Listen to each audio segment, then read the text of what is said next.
Buildings remember things people forget. Glass houses remember the most delicate material of all. 2,000 panes of glass, each one a small window into what the structure beneath it is doing. Ambrose Fenn had spent 28 years learning to read those windows inside the Wexford Botanical Conservatory, a glass and steel public garden house built in 1927.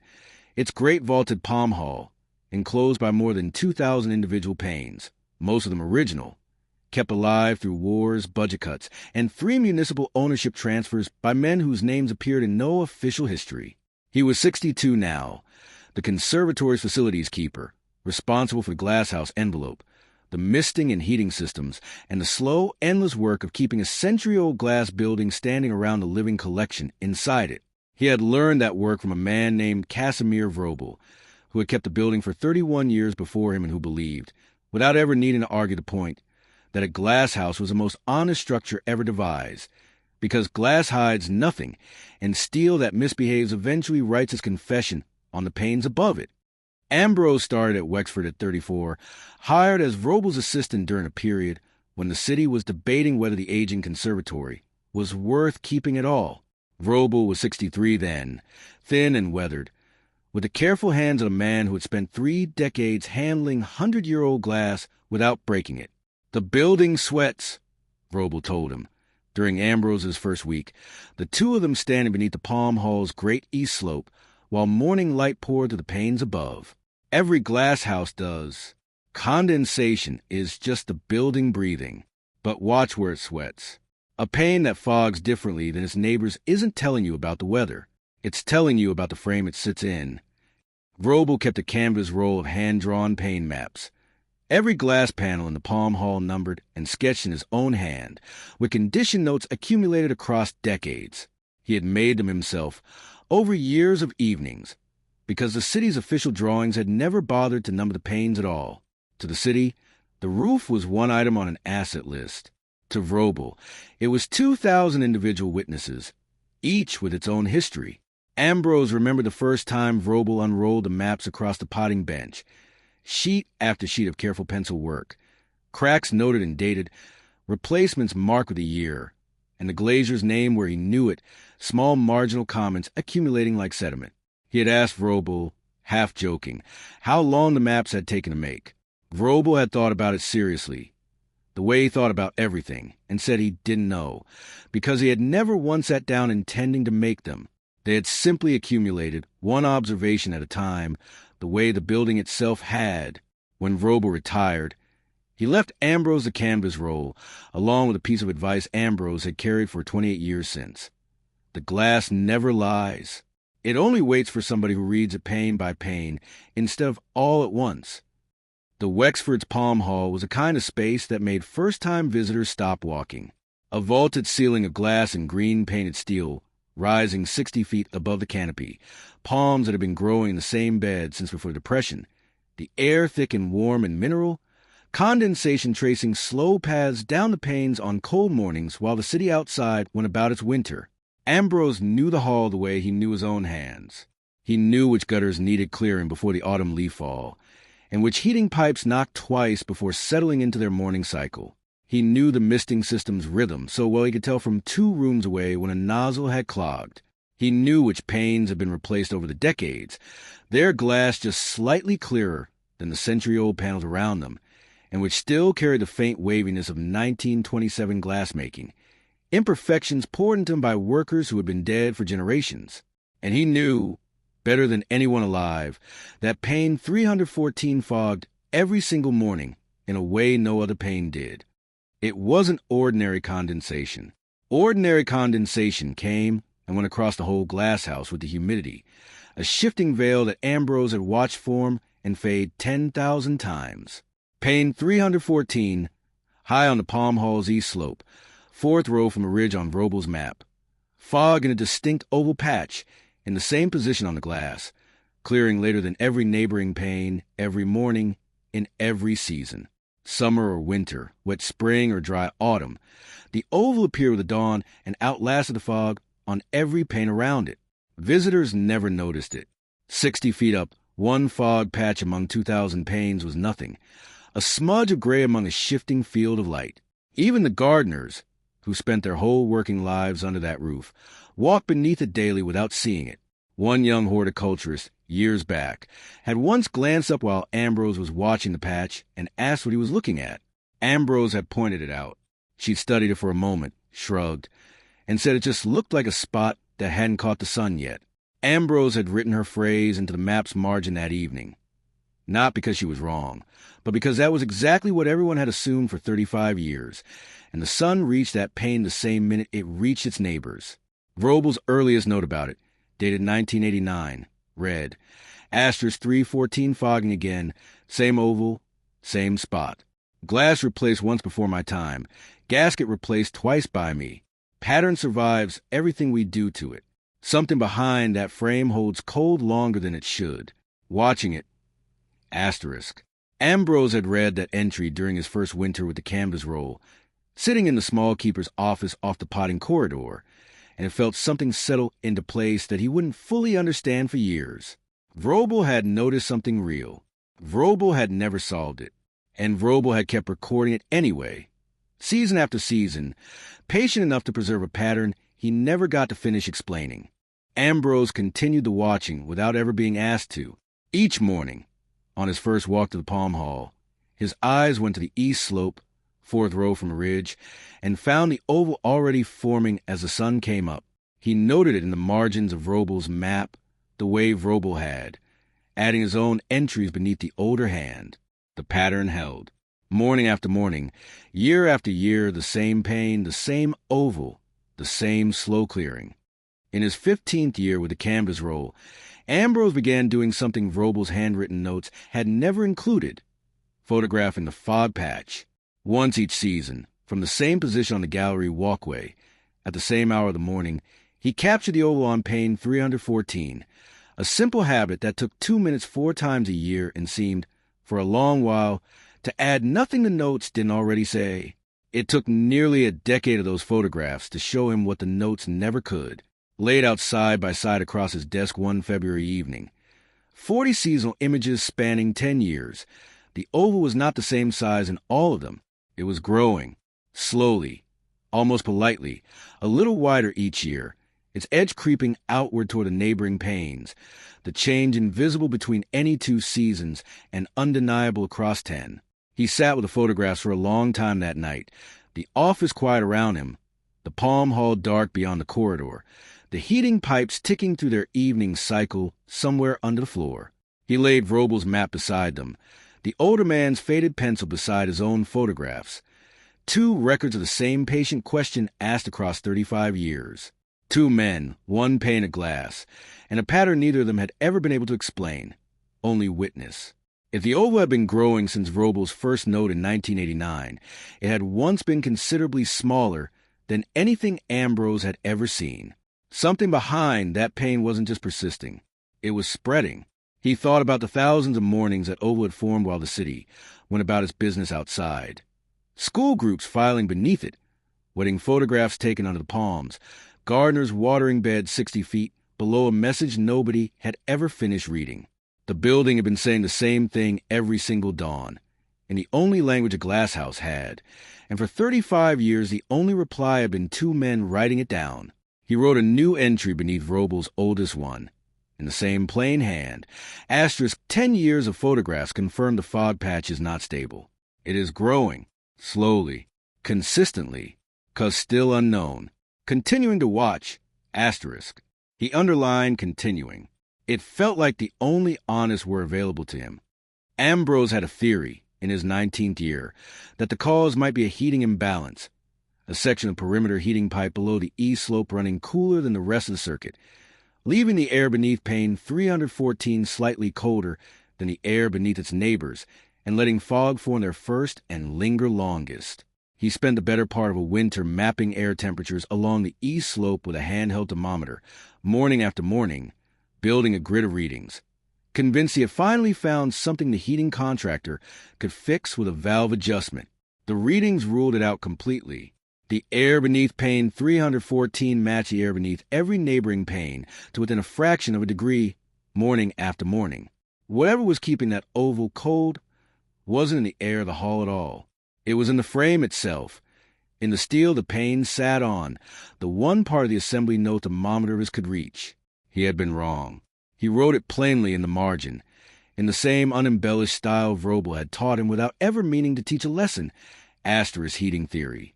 Ruled out. Air temps even across the slope. The cold is in the steel, not the air. Back to unexplained. Asterisk. It bothered him more than most of his wrong guesses did. He had wanted the heating pipe to be the answer. It was simple, adjustable, the kind of finding that closed a question instead of carrying it forward another decade. Being wrong meant the cause lived inside a hollow steel rafter 60 feet above the palms, a place nobody had looked inside since 1927, and a place nobody could look inside without scaffolding the entire east slope. The restoration announcement arrived in his 26th year. The conservatory had won a Heritage Restoration Grant, the largest investment in the building since its construction, funding the replacement of the Palm Hall's aging single glazing with modern sealed units, installed frame by frame over the existing steel skeleton. The steel itself, rated sound in the grant survey, would not be opened. The new units would mount directly onto the original members, preserving the historic structure while wrapping it in 21st century glass. Ambrose read the project brief twice and felt an old unease sharpen into something closer to urgency. The new sealed units would end condensation on the glass entirely. That was their whole purpose. Pane 314th oval, the one visible symptom that had appeared every morning for 35 documented years, would simply stop appearing. And the frame behind it, the section of steel that had held cold longer than it should for as long as anyone had records, would be sealed inside modern glazing for the next 50 years, unexamined. He brought Vrobel's canvas roll, along with his own decade of photographs, to the restoration project's conservation architect. The architect was a thorough, well-regarded woman named Ines Barranco, who reviewed the glazing survey with Ambrose across a table in the conservatory's meeting room. The survey had been conducted pane by pane, from the interior, rating each panel's glass and gasket condition. Pane 314's components were rated entirely sound. Persistent localized fogging on old single glazing is a classic microclimate quirk, Ines said, and she said it kindly, as someone who had restored a dozen historic glass houses. Large halls like this develop them.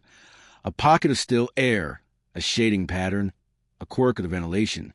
It's exactly the kind of inefficiency the sealed units are designed to eliminate. Honestly, your fog patch is on a list of things this project fixes. The patch is growing, Ambrose said. It's grown every year for at least 10 that I can prove, and probably for 35. Microclimates don't grow. Something behind that frame is changing. Ines considered that, and to her credit, didn't dismiss it. The steel was surveyed and rated sound. I can't reopen the structural scope based on condensation patterns when every physical inspection says the frame is fine. The grant timeline doesn't allow exploratory work without cause. It was a reasonable position, and Ambrose didn't have a credential to argue against it. What he had was 35 years of a building sweating in the same spot, a ruled-out theory, and a growing conviction that the survey had inspected everything about that frame except the inside of it. Ambrose didn't sleep well through the weeks that followed. He kept circling back to a question he couldn't put down. What if Ines was right, and 35 years of careful watching amounted to a pocket of still air, an ordinary quirk that he and Vrobel between them had slowly polished into a mystery through nothing but accumulated attention? He had wanted, for years, for the oval to mean something.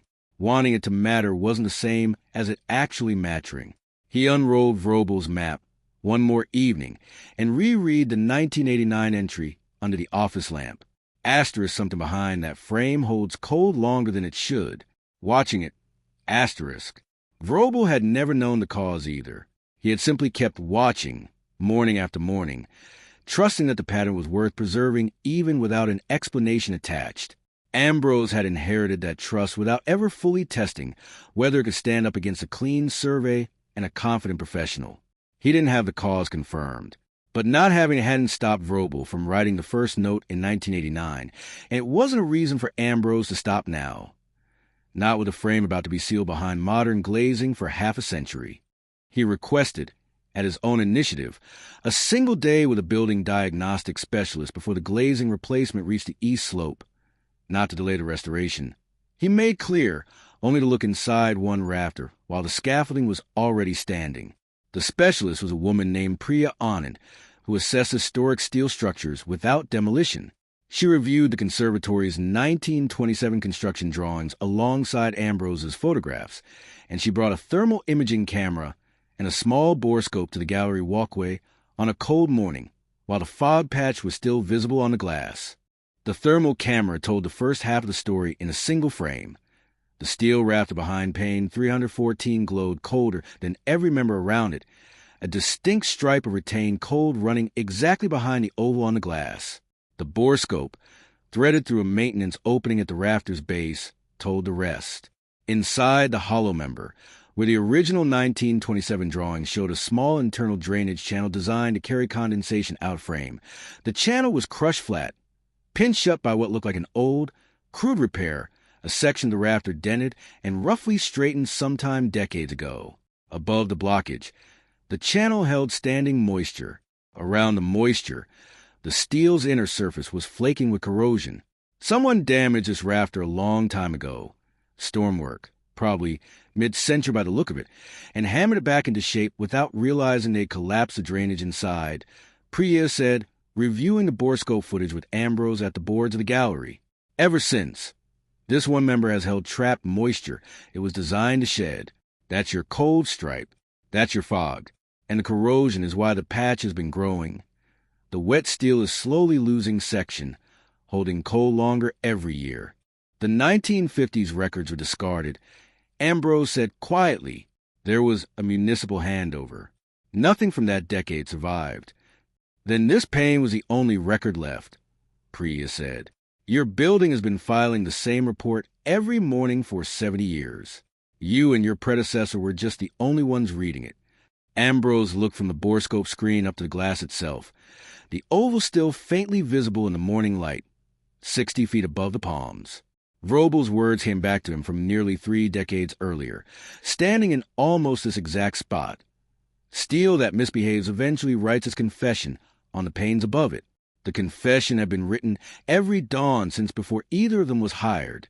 It had simply taken this long for anyone to find the pen.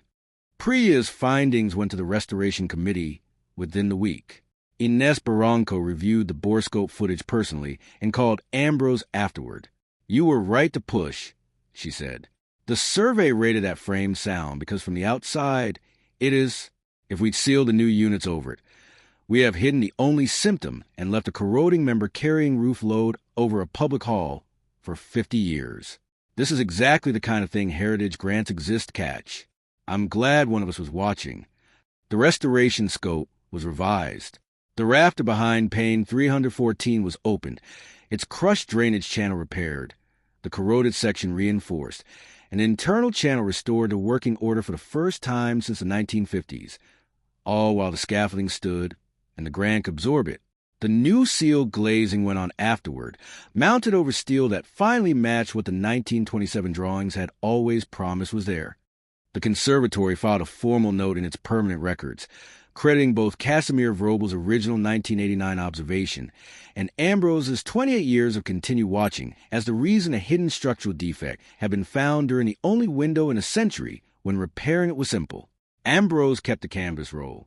He added a final entry beneath Vrobel's oldest one before moving the maps into conservatory's archive. Asterisk rafter behind 314 opened and repaired this year.